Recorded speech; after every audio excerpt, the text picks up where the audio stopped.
Baik, Assalamualaikum warahmatullahi wabarakatuh. Siang ini kita akan berdiskusi mengenai distribusi probabilitas kontinu. Minggu lalu kita sudah diskusi mengenai probabilitas diskrit.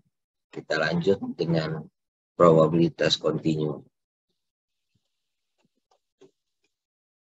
Oke, jadi mudah-mudahan kita semua bisa menguasai pemahaman maupun keterampilan dalam mengubah distribusi normal menjadi distribusi normal terstandar, lalu menentukan probabilitas dengan menggunakan distribusi normal standar, ya. Kemudian menghitung nilai dari variabel random yang terkait dengan probabilitas tertentu dari distribusi normal. Yang keempat adalah menghitung probabilitas yang terkait dengan variabel random yang terdistribusi secara uniform atau seragam. Dan terakhir menentukan probabilitas menggunakan distribusi probabilitas eksponensial. Ini nanti ada kaitannya dengan distribusi diskrit kemarin yang Poisson. Oke, pertama tentang distribusi probabilitas normal. Ini sangat umum kita gunakan dan sering dalam manajemen ataupun bisnis kita memahami, memanfaatkan distribusi normal, baik itu karena memang karakteristiknya maupun asumsi yang kita ambil dalam memecahkan permasalahan. Jadi distribusi normal ini bentuknya seperti lonceng, makanya disebut dengan bell shape.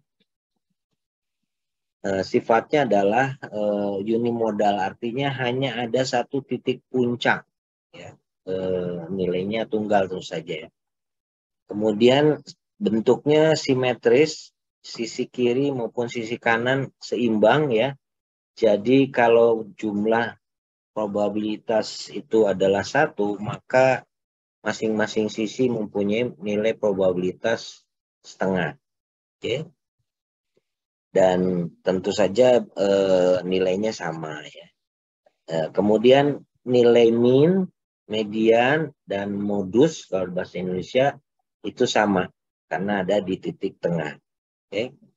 Nah, ini bentuknya seperti ini, jadi seperti bel, ya. Kurva normal ini sangat banyak kita jumpai, misalnya bagaimana sebaran kemampuan seseorang menyangkut intelektualitasnya, kemudian bagaimana sifat psikografik seseorang dalam menerima hal-hal baru, ya, baik itu menyangkut produk baru, teknologi baru dan sebagainya.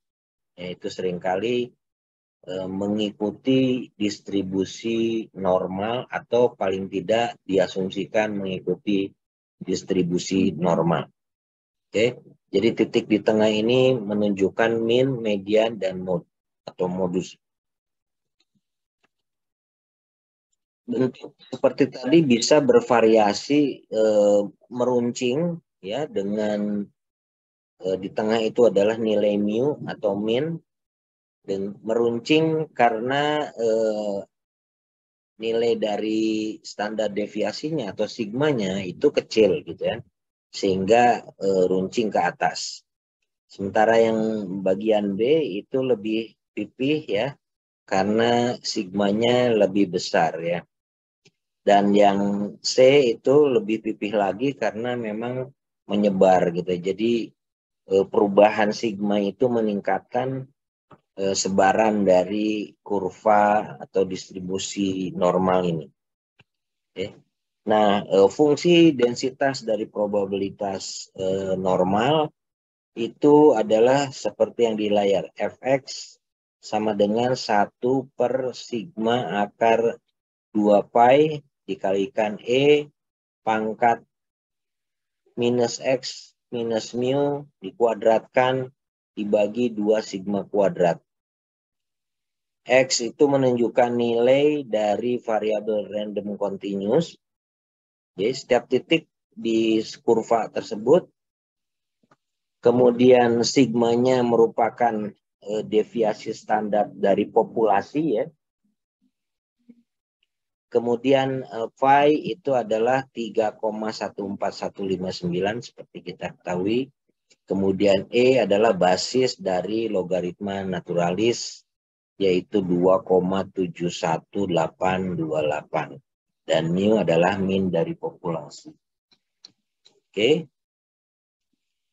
Baik, jadi kalau kita petakan ya kira-kira seperti ini. Jadi kalau di titik tengah itu adalah misalnya menunjukkan min, median, modus gitu ya.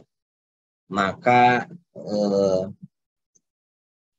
sejumlah jarak sigma ke kiri dalam arti dari lawan bicara kita ya. Biasanya kalau menginterpretasikan kurva seperti ini itu menganggapnya itu dari pihak lawan bicara kita. Jadi ke arah kanan di sini.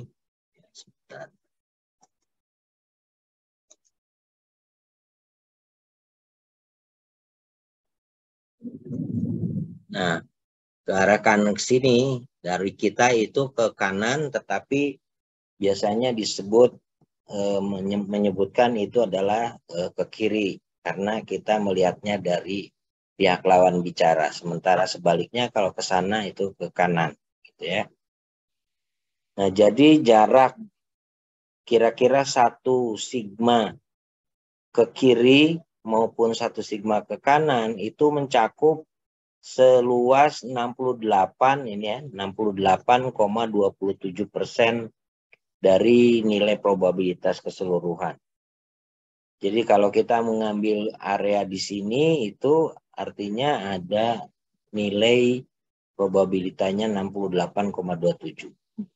Ya, sampai 3 sigma ke kiri maupun 3 sigma ke kanan itu mencakup 99,74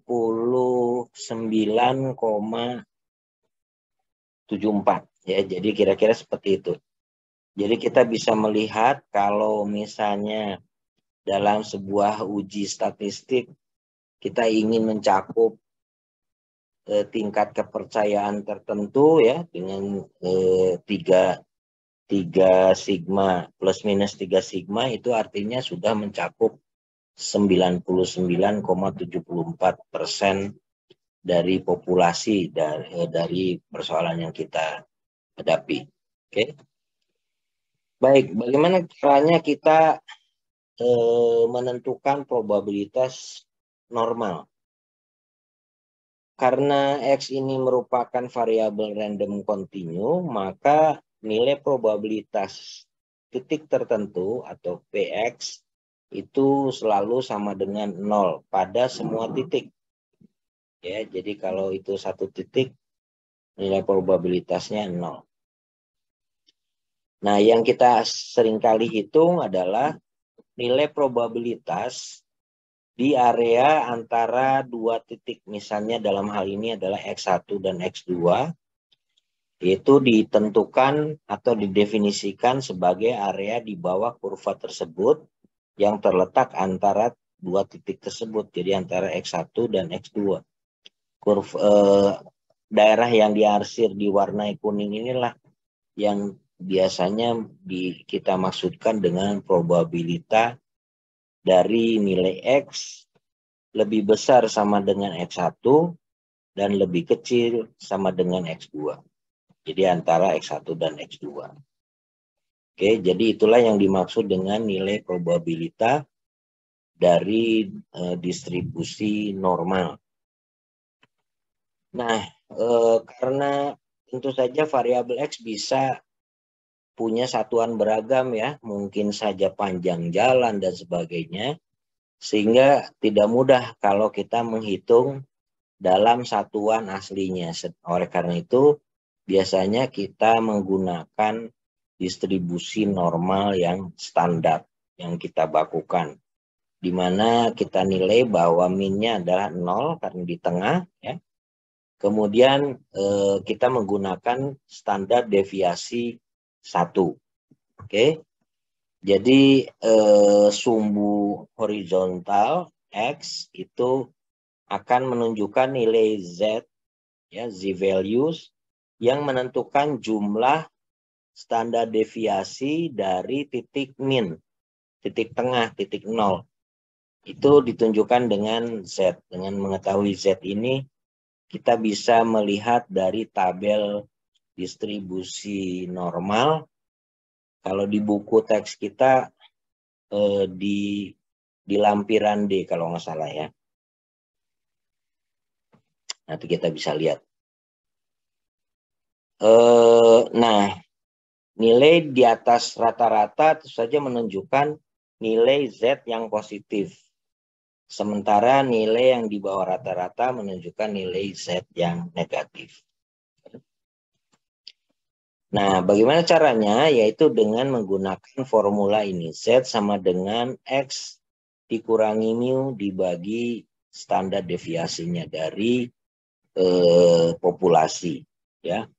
Jadi Z ini adalah nilai berskala dari titik 0, ya, dari titik 0 ini kemanapun dia mengarah. Karena ini simetris, maka nilai ke negatif maupun ke positif sama, gitu ya. Kemudian X-nya adalah setiap titik pada sumbu horizontal ini, bisa di mana saja. Kemudian mu adalah menunjukkan min dari distribusi normal tertentu. Ya, jadi kita bisa memanfaatkannya pada beragam kasus, ya. Kemudian sigma tentu saja merupakan standar deviasi dari distribusi normal yang sedang kita bahas. Oke. Baik, standar distribusi normal ini, ya, biasanya kita sebut dengan distri normal standar, ya, standar normal distribution Z. Oke.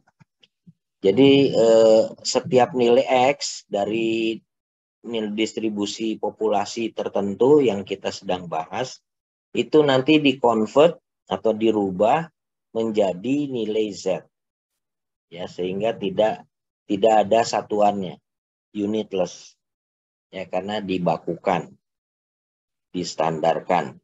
Oke. Nah, jadi misalnya contoh ini. Misalnya konsumsi bahan bakar dari sebuah SUV, ya, mobil SUV itu terdistribusi normal dengan rata-rata atau mu 22 mile per gallon. Jadi mungkin harus satu persatu, ya. SUV itu adalah mobil sport, ya, sporty utility vehicle. Itu antara bentuk sedan dan jeep, ya, bisa Nissan apa? Nissan mungkin Innova, ya, dan sebagainya, banyak sekali gitu kan yang antara bentuk jeep dan sedan itu. Nah, min-nya adalah dalam bentuk mile per gallon. 1 mil itu kira-kira ada yang tahu? 1 mil kira-kira 1 kilo, 609. Ya, 1,609 kilometer. 1 mile, ya. Kemudian sigmanya adalah 4. Pertanyaannya adalah berapa probabilitas bahwa satu SUV itu akan bisa menempuh antara 23 dan 27 mile per gallon. Ya, jadi kita mempunyai nilai mu 22, kemudian sigmanya 4. Pertanyaannya adalah probabilitas bahwa sebuah SUV, ya, kita tuliskan sebagai X, itu bisa menempuh antara 23 dan 27. Ya. Jadi kalau kita gambarkan dari kurva normalnya, karena rata-ratanya 22, maka mu-nya di sini, ya, Pertanyaannya adalah berapa probabilitas di area 23-27 ini. Oke. Nah, kemudian kita akan convert kurva distribusi normal ini kepada bentuk standar. Oke. Jadi Z sama dengan X minus mu per sigma. 23 dikurangi 22 dibagi 4. Jadi nilai yang tadi titik sebelah sini ya, itu 23 itu sama dengan nilai Z 0,25. Kemudian untuk yang 27, Z sama dengan X dikurangi mu per sigma sama dengan 27 dikurangi 22 per 4. Dapatnya 1,25. Jadi kalau kita petakan dalam kurva dalam distribusi normal terstandar, itu kira-kira seperti ini. Antara nilai 0,25 dengan 1,25. Bagaimana kita menghitungnya? Ya bisa memasukkan tadi ke formula tadi ya. Formula ini. Sorry. Nah ini ya. Atau Anda lihat di tabel ya, yang paling mudah kan lihat di tabel. Jadi sudah ada. Oke, jadi teman-teman ada yang bawa bukunya? Mungkin yang bentuk e-book ya, kita coba lihat. Itu di appendix D halaman 796. Kelihatan nggak?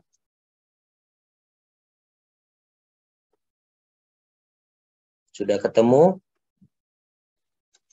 Ya, jadi di situ ada nilai Z dari 0,1 sampai nilai 2 ke bawah ya. Z-nya 0,1 sampai 2. Kemudian di sebelah atasnya yang horizontal antara 0, sekian dan seterusnya.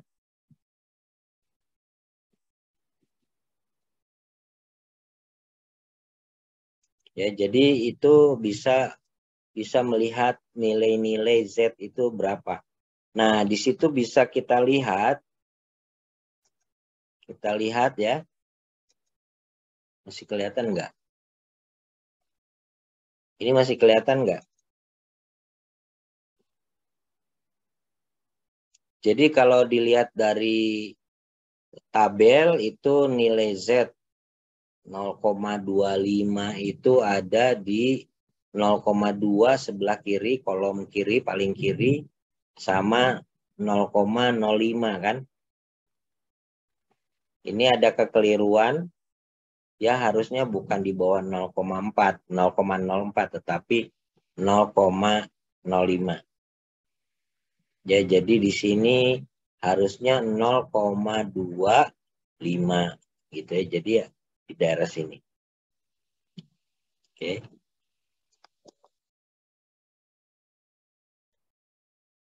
Jadi harusnya di sini ya. Nah, sini nih. Saya warnain lagi deh. Colornya pakai merah aja. Nah, kemudian ini yang satunya adalah Z antara 0 dan 1,25 ya. 1, 2, ini kan 1,2 ya. Di sini ya sebelah kiri ya. Kelihatan ya. Kemudian 5. Yang kelima itu berarti di sini. Jadi 0,3944. Ini keliru yang ngambilnya angka yang sebelah kirinya. Jadi artinya nilai di situ adalah 0,3944. Ini harusnya adalah 0,3944 dikurangi 0,0987. Ya, ini saya sudah koreksi. Jadi nilainya adalah 0,2957 yang betul. Oke. Ada pertanyaan nggak sampai sini? Tidak ada, kalau tidak ada saya akan lanjutkan. Jadi kira-kira seperti itu ya. Jadi kita menghitungnya dari kurva normal standar. Ya, jadi artinya dengan melihat nilai Z. Dengan melihat nilai Z, kita bisa membandingkannya di tabel. Oke. Ya, jadi artinya apa? Artinya area di bawah kurva ini antara nilai 2327 besarnya adalah 0,2957. Ini angka koreksi ya. Baik. Contoh berikut adalah tentang tips di sebuah restoran. Jadi kalau di luar negeri kita makan di restoran, terutama kalau dine in ya, makan di tempat, itu mungkin sudah menjadi kewajiban tak tertulis, kita ya harusnya memberikan tips kepada para pegawai yang melayani kita. Kalau tidak dianggap kita tidak sopan gitu ya, dan ukurannya biasanya meskipun tidak selalu ya, tergantung nilainya, tapi rata-rata adalah 10% dari nilai apa yang kita makan gitu. Jadi kalau Anda makan habisnya 100.000, biasanya kita memberikan tipsnya itu sekitar ya 10.000. Jadi 10% dari apa yang kita makan. Ya anggap saja itu sedekah kalau kita di sini ya. Nah itu sebuah cara kita mengapresiasi kerja keras mereka melayani kita. Oke, jadi misalnya tips yang ditinggalkan pelanggan atau customers di sebuah restoran lokal itu terdistribusi normal dengan rata-rata $12 dan deviasi standar $3. Jadi rata-ratanya $12, penyimpangannya itu $3. Pertanyaannya adalah berapa probabilitasnya jika seorang pelanggan meninggalkan tips kurang dari $8? Rata-ratanya kan $12 dan standar deviasi itu $3. Nah, berapa probabilitas bahwa seorang pelanggan akan meninggalkan tips kurang dari $8? Jadi kita hitung mu-nya adalah 12, kemudian sigmanya 3, lalu pertanyaannya adalah Px lebih kecil sama dengan 8. Jadi kalau kita gambarkan di sini mu-nya 12 ini ya. Pertanyaannya adalah berapa besar area di bawah sini kurva ini ya. Di mana titik ini adalah 8. Karena tadi $8. Jadi ini ke sebelah, kalau dari sisi kita ke sebelah kiri. Itu ya. Oke, jadi kita seperti tadi kita mengubah ke distribusi normal standar. Oke, dengan cara menggunakan rumus ini. Oke, Z sama dengan X minus mu dibagi sigma. Dimasukkan 8 kurangi 12 dibagi 3. Diperoleh minus 1,33. Ya, jadi kalau kita gambarkan di distribusi normal terstandar itu ada di titik sini. Ya, ini 0, kemudian kira-kira di sini ya minus 133. Ya, pertanyaannya adalah area di sini berapa nih gitu kan.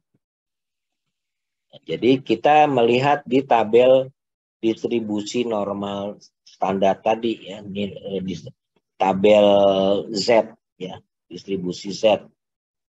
Jadi kita lihat di situ 1,3 dan 3 di sini ya.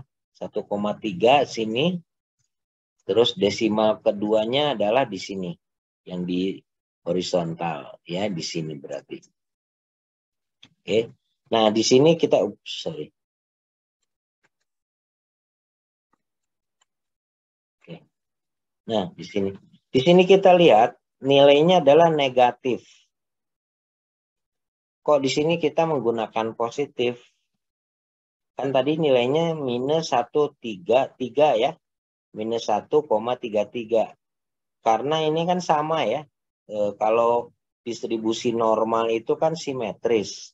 Jadi nilai di sebelah kirinya ini sama saja dengan nilai di sebelah kanan yang negatif ini. Gitu ya. Yang positif maksud saya.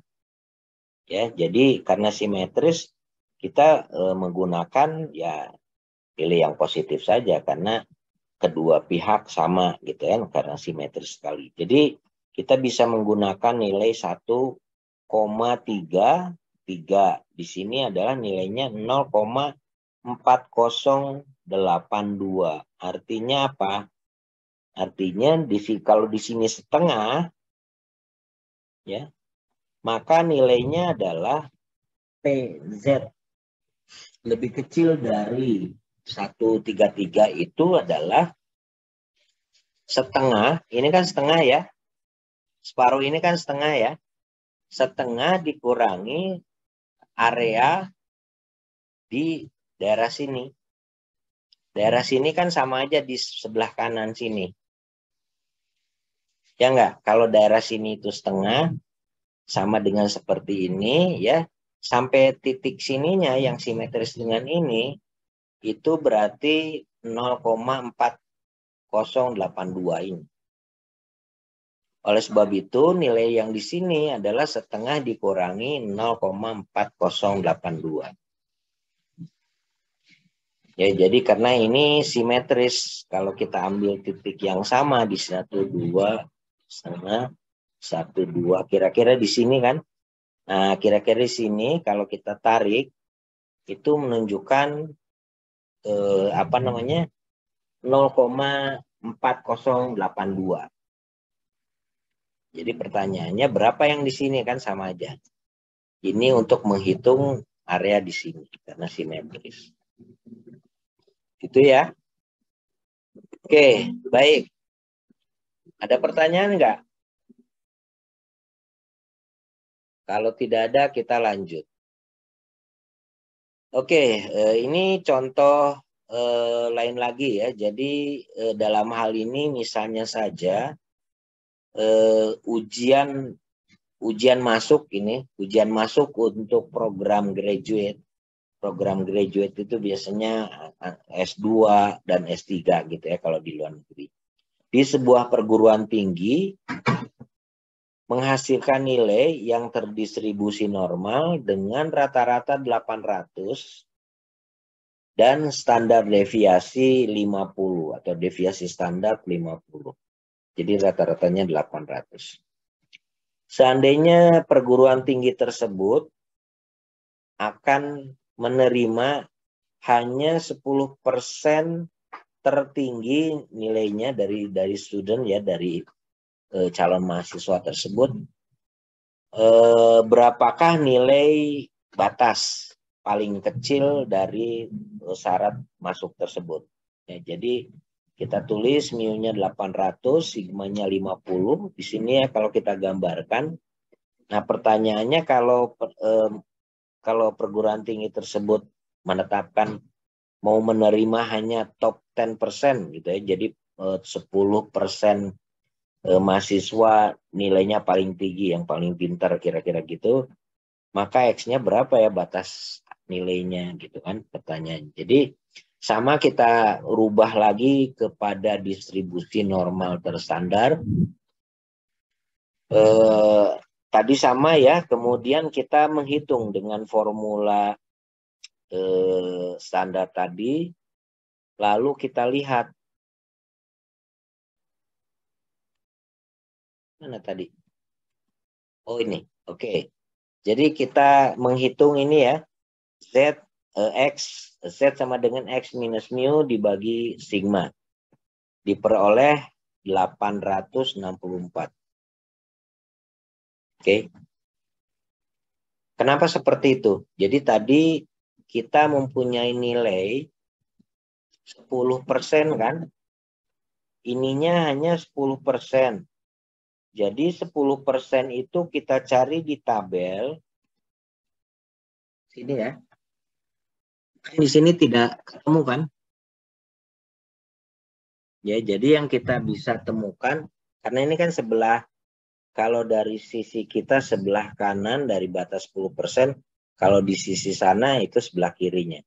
10% itu berarti di sini, miringnya. Di separuh sini adalah 0,5. Ya, separuh ini kan 0,5. Ininya 10, sehingga sisanya area sini adalah 0,4. Ya enggak? 0,5 dikurangi 0,1 kan 0,4. Nah, kita cari 0,4-nya. 0,4-nya itu tidak ada persis. Yang paling mendekati adalah 0,3997. Itu paling mendekati ya.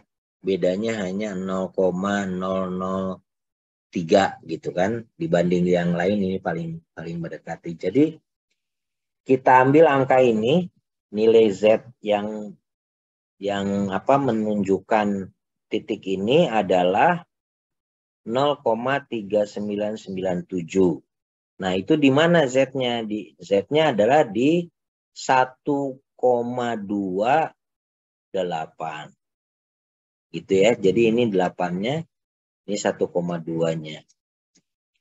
Jadi kita mendapatkan nilai Z 1,28, barulah kita masukkan ke formula ini. Maka diperoleh nilai X-nya itu adalah 864. Jadi ambang batas untuk penerimaan mahasiswa tersebut adalah nilai 864 ke atas. Oke? Baik, sebelum lanjut ada pertanyaan nggak? Nggak ada? Oke, saya akan lanjut. Sekarang contohnya adalah baterai handphone, ya, cellphone battery. Jadi misalnya pembuat baterai telepon genggam, gitu ya, telah menentukan bahwa waktu untuk mengisi baterai itu terdistribusi secara normal dengan standar deviasi 1,5 jam. Ini standar deviasinya ya. Standar deviasinya 1,5 jam. Jika seorang pelanggan ingin no more than 5%, jadi tidak lebih dari 5%, baterai membutuhkan pengecasan 13 jam atau lebih rendah gitu ya. Berapakah rata-rata chargingnya? Jadi pengisiannya berapa lama? Kalau si pelanggan tidak ingin charging hours-nya itu adalah 13 jam atau kurang. Ya, jadi kalau kita gambarkan dalam kurva normal itu seperti ini, rata-ratanya berapa gitu kan? Yang ditanyakan kan seperti itu tadi. Oke. Nah, batasnya adalah tadi sigmanya 1,5 jam. Kemudian tadi ada batas less than ya. Jadi 13 jam atau kurang. Jadi di sini 13 dan ini luasannya sebesar 5% katanya. Gitu ya. Kalau ininya 5% dan ininya batasnya 13, kira-kira rata-ratanya berapa? Pertanyaannya seperti itu. Nah, sama dengan cara yang tadi, maka kita lihat kalau ini 0,05, luas ini berapa?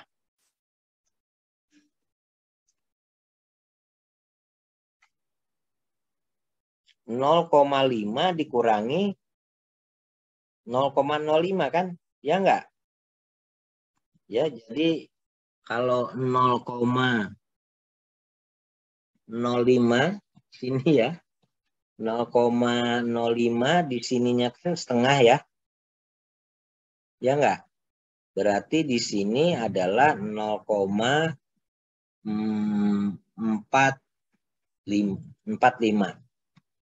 gitu ya. Kemudian kita bisa lihat karena sigmanya ini maka kita masukkan ya. Jadi karena ini luasnya adalah 0,45, kemudian kita lihat di sini berapa ya, 0,45 yang paling mendekati itu adalah di sini. Ya, jadi ini ada 0,4484, lalu berikutnya adalah 0,4505, dan di sini adalah 0,4495 yang paling dekat kita ambil lah ya. Sebetulnya ini sama ini kan sama ya, sama ini. Gitu. Jadi tapi yang diambil ini. Karena yang diambil ini, maka artinya nilai Z-nya adalah 1,6, kemudian di atasnya adalah 4. Jadi 1,64. Tambahin setengah itu antara ini. Jadi dia sebetulnya menggunakan nilai titik tengah dari 0,04 dan 0,5.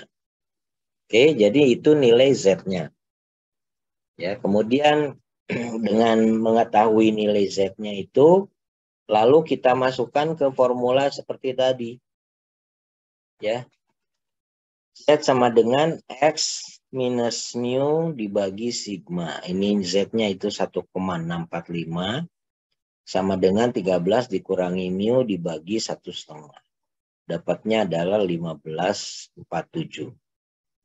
Jadi dalam rangka memenuhi keinginan customer tersebut, maka rata-rata waktu antara pengecasan telepon genggam harus setidaknya 15,47 jam.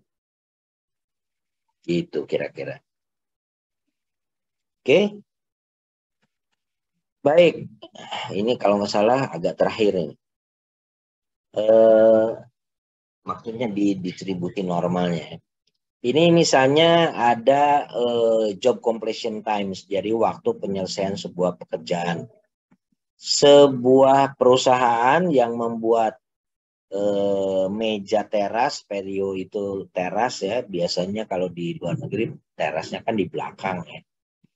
Itu menentukan waktu yang diperlukan untuk membuat satu set ya, satu setel lini produksi otomatis itu terdistribusi secara normal dengan rata-rata 22,14 menit dan standar deviasi standar 6,09 menit.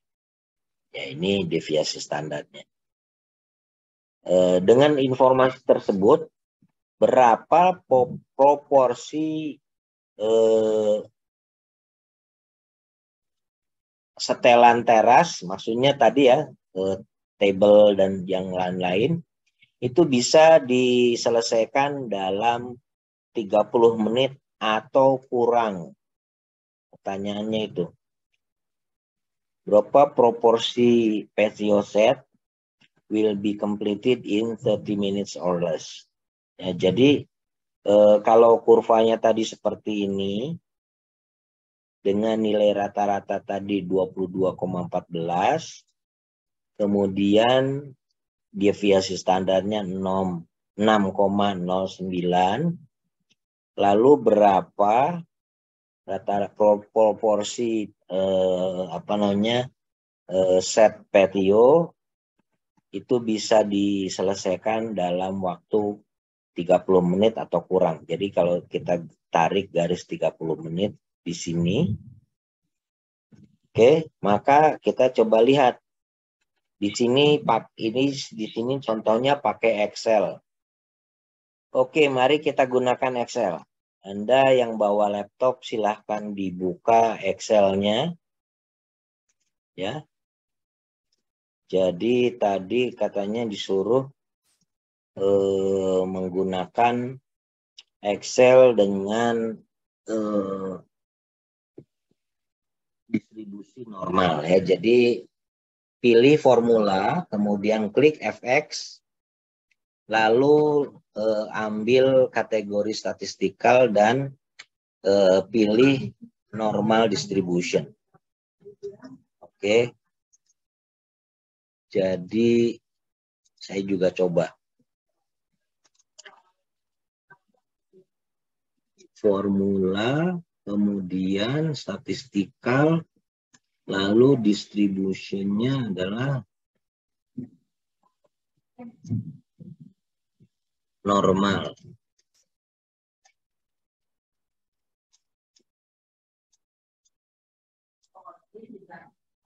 Oke.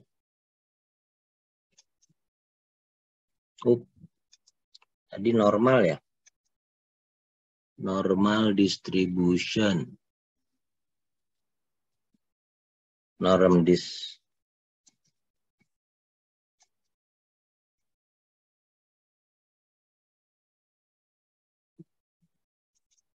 Oke.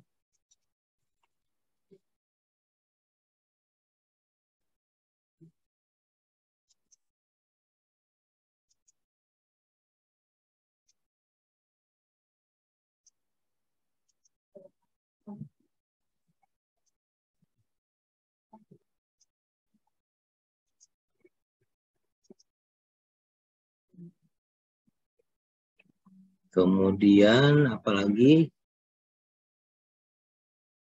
X 30 min 22.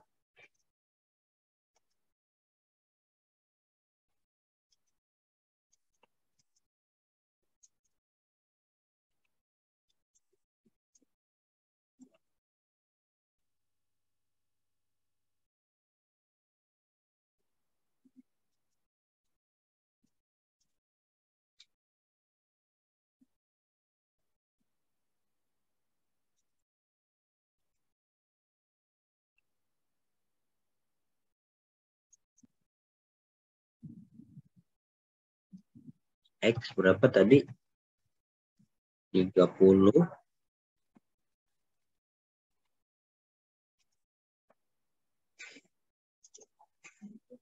Kemudian min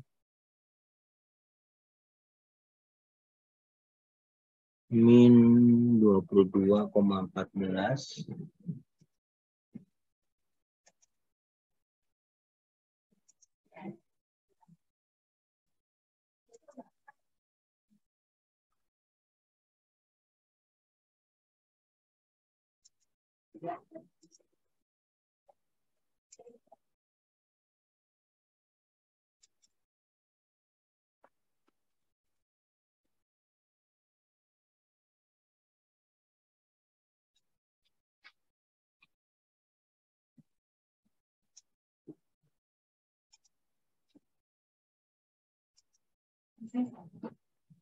Tiga puluh, X-nya 22,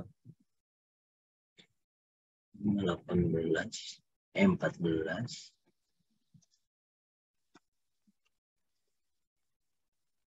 Standar deviasi 6,09.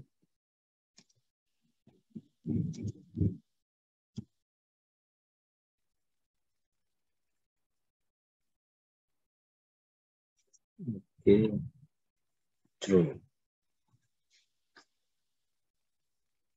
Oke, sudah dapat?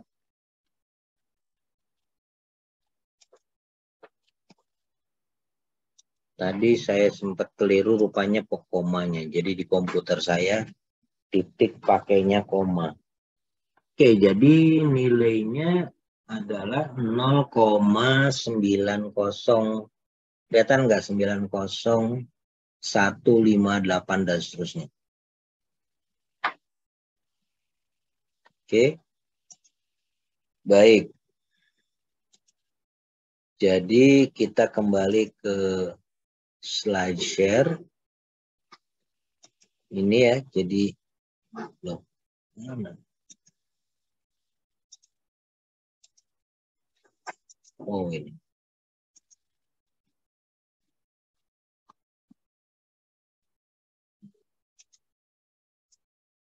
Oke, baik. Jadi tadi kita menggunakan Excel dengan menggunakan ini.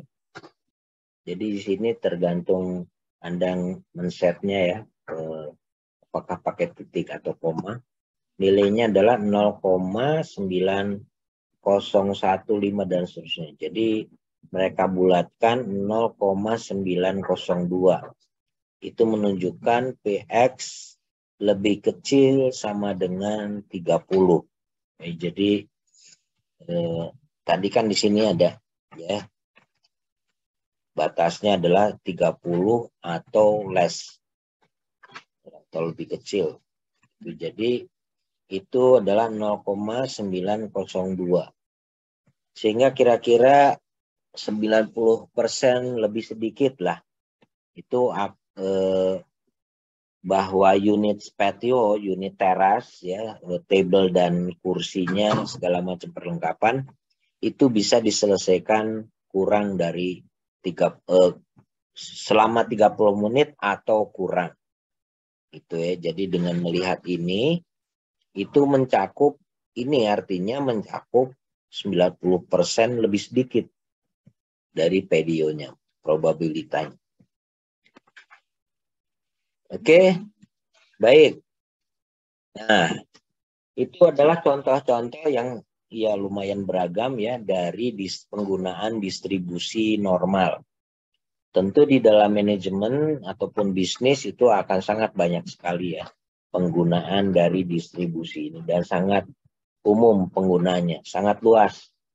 Bahkan seringkali kalau kita tidak tahu bentuk distribusinya, tetapi kita yakin akan mengikuti pola-pola yang normal-normal saja, biasa-biasa saja, maka penggunaan kurva distribusi normal ini yang paling banyak diadopsi atau diasumsikan. Nah, sekarang bagaimana kita menggunakan distribusi probabilitas continuous yang lain? Yang pertama adalah distribusi probabilitas uniform atau seragam, ya. Jadi dimanapun titiknya, distribusinya nilainya sama gitu ya. Probabilitasnya maksud saya itu nilainya sama. Sementara yang kedua adalah yang bentuknya eksponensial. Dua-duanya banyak juga dipakai. Oke. Nah, yang pertama, maksud saya yang kedua setelah distribusi normal adalah distribusi probabilitas uniform atau seragam. Fungsinya, fungsi densitasnya adalah Fx sama dengan 1/B dikurangi A, di mana nilai X itu antara nilai A dan nilai B. Atau nilainya 0 dimanapun X-nya di luar A maupun B. Gitu ya, misalnya lebih kecil dari A ataupun lebih besar dari B. Itu nilainya 0. Artinya ada rentang tertentu yang berlaku. Oke, nah ini contoh secara visual bagaimana pola distribusi dari uniform ini. Oke,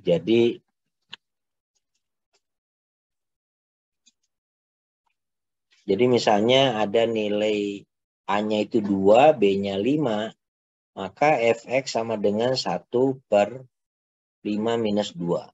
Ya, B dikurangi A. Atau 1/3 atau 0,33. Untuk X-nya antara 2 dan 5. Sementara untuk yang kurva yang B itu antara 8 dan 3, maka nilai Fx-nya itu adalah 1/8 dikurangi 3. Jadi 1/5 sama dengan 0,2. Jadi probabilitasnya sama tuh dimanapun. Oke. Jadi bentuknya tentu saja 4 persegi panjang ya.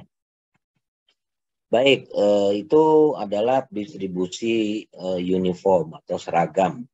Misalnya saja tentang waktu pelayanan. Ini menarik ya. Jadi misalkan bahwa waktu seorang dokter gigi akan melaksanakan pemeriksaan itu terdistribusi uniform dalam rentang antara 15 sampai 20 menit. Jadi misalnya seperti itu ya. Rentangnya kira-kira ya 15 sampai 20 menit lah. Kemudian pertanyaannya adalah berapakah probabilitas bahwa pemeriksaan tersebut akan membutuhkan 7 menit atau lebih sedikit. Taken 17 or fewer minutes. Jadi kira-kira berapa gitu ya. Jadi nah, kita bisa lihat tadi datanya adalah antara 15 sampai 20 ya, sampai sini nih. 15 sampai 20 berarti 1 per 20 dikurangi 15. 1 dibagi 5 sama dengan 0,2.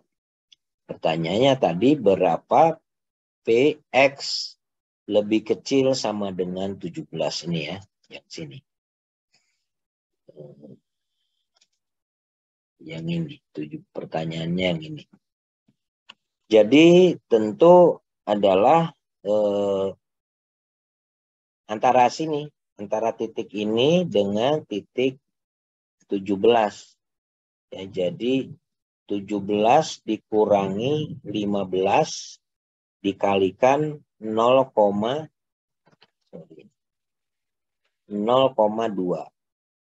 Jadi 2 dikalikan 0,2. Yaitu 0,4. Ya, jadi ini nilai probabilitasnya. Oke. Nah, kembali ke contoh tadi. Misalnya saja tadi ya, kita punya data antara 15 sampai 20 menit itu terdistribusi secara uniform atau seragam. Pertanyaan yang berikutnya adalah berapa probabilitas bahwa si dokter gigi itu akan memeriksa setidaknya 19 menit atau lebih. Jadi kalau tadi itu 17 ya, antara 15-17, maka pertanyaan sekarang 19 atau lebih, antara 19 sampai 20. Jadi pertanyaannya adalah PX sama lebih besar sama dengan 19. Karena itu adalah 20 dikurangi 19 dikalikan 0,2. Kenapa 0,2? Karena sepanjang rentang ini distribusinya sama ya, 0,2. Terdistribusi uniform, jadi 0,2. Oke. Nah, bagaimana dengan rata-rata dan deviasi standar dari distribusi uniform? Jadi formulanya untuk menghitung mean atau expected value adalah EX sama dengan mu sama dengan A plus B dibagi 2. Kemudian deviasi standar adalah sigma sama dengan akar dari B minus A kuadrat dibagi 12. A-nya adalah nilai terkecil, kemudian B adalah nilai terbesarnya. Oke, jadi itu. Nah, sekarang bagaimana kita kembali menggunakan data tentang waktu pelayanan dari seorang dokter gigi. Ya, jadi misalnya tadi waktu untuk pelayanan dokter gigi untuk memeriksa itu terdistribusi secara uniform antara 15 sampai 20 menit. Berapakah rata-rata dan deviasi standar untuk waktu pemeriksaan? Jadi kita menggunakan formula ini. Ya, mu sama dengan A plus B dibagi 2.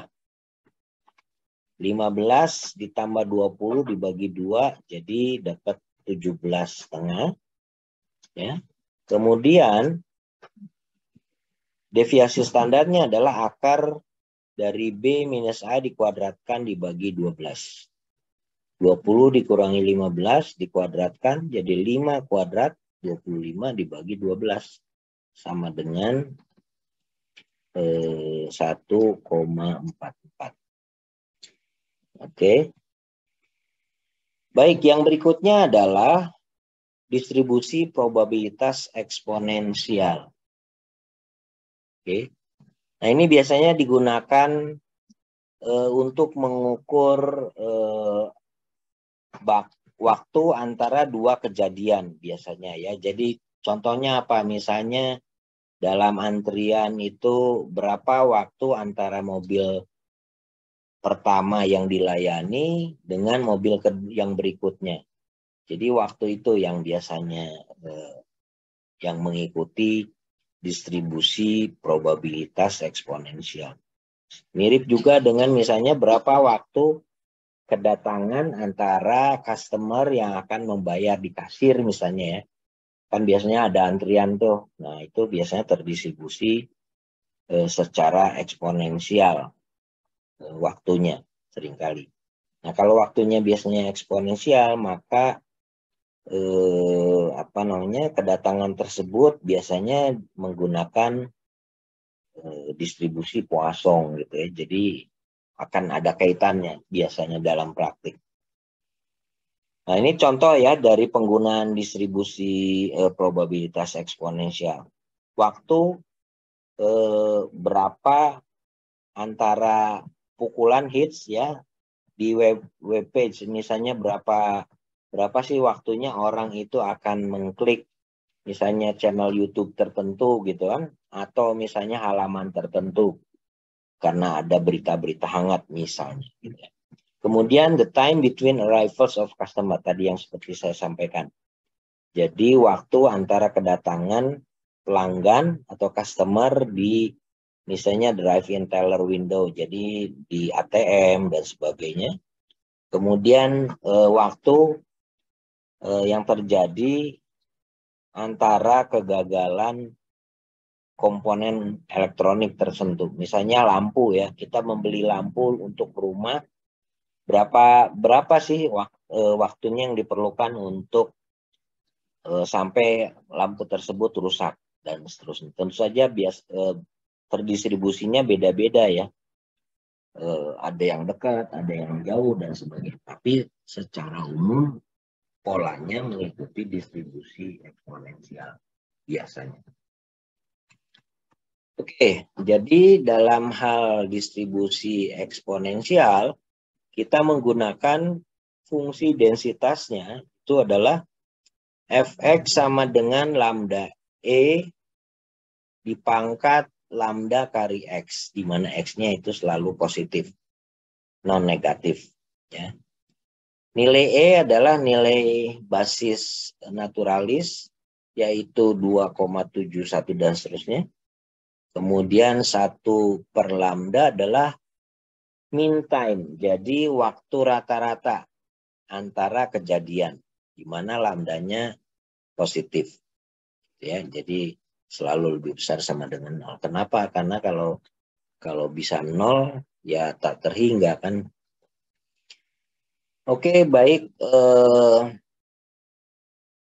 Sekarang penggunaan dari probabilitas eksponensial. Jadi probability that a value will fall within an interval is the area. Jadi probabilitas di mana nilainya akan jatuh di antara suatu interval merupakan area di bawah grafik ya antara dua titik yang kita tentukan. Jadi artinya probabilitas X akan jatuh di antara nilai 0 dan nilai A ya lebih besar sama dengan 0 dan lebih kecil sama dengan A adalah dengan formula ini. 1 minus E pangkat lambda A. Ya, jadi A-nya itu adalah value of interest, kemudian E-nya itu 2,71 dan seterusnya. angka natural, dan 1 per lambdanya adalah rata-rata. Oke.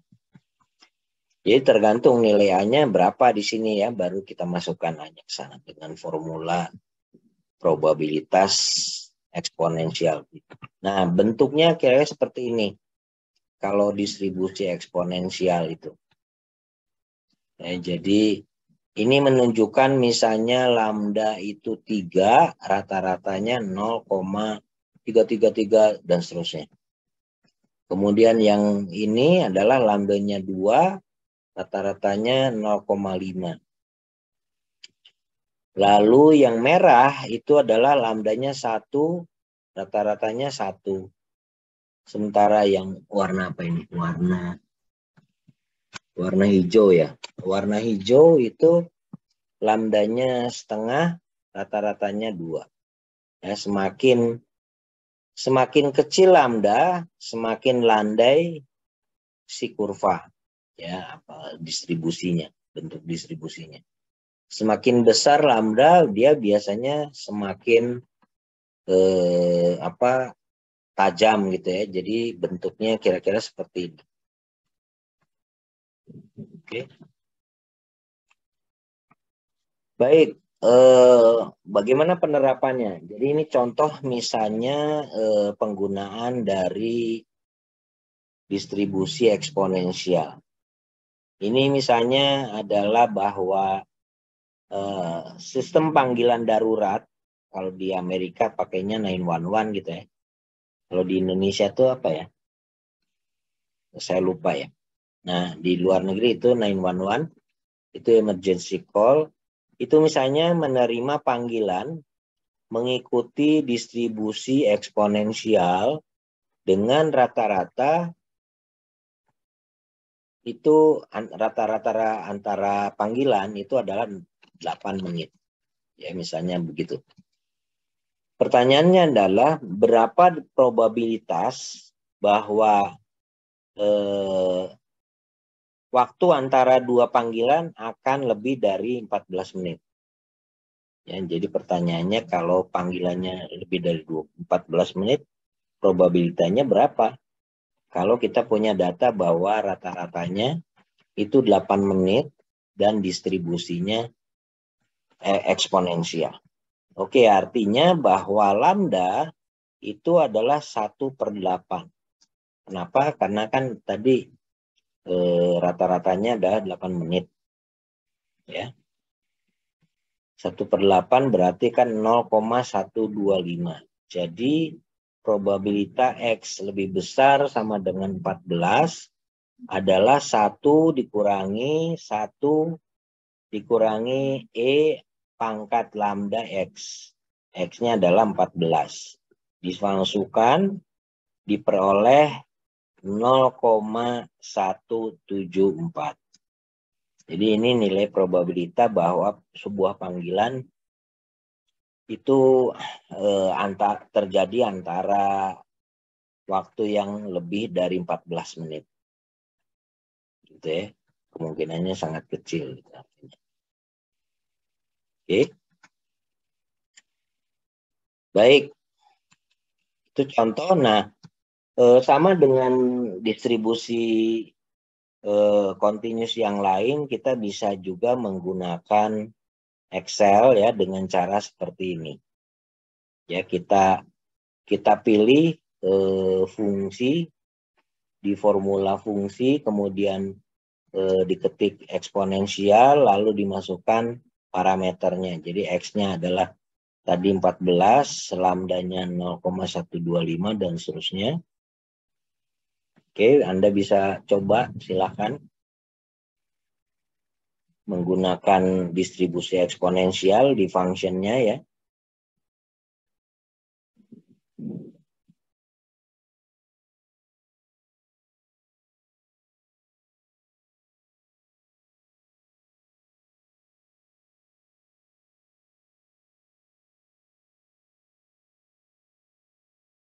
Jadi kita bisa memperoleh nilainya adalah 1 dikurangi nilai dari sini kumulatifnya adalah 0,826. Di mana 0,826 adalah di sini. Nah ini ya. 0,826 itu adalah area di bawah sini, di arsir sini. Nah, sinilah. Sorry, kurang bagus. Jadi nilai di sini berarti 1 dikurangi 0,826. Ya, sama aja. Oke. Jadi begitu caranya menggunakannya di Excel ya. Ini juga sama. Penggunaan di Excel.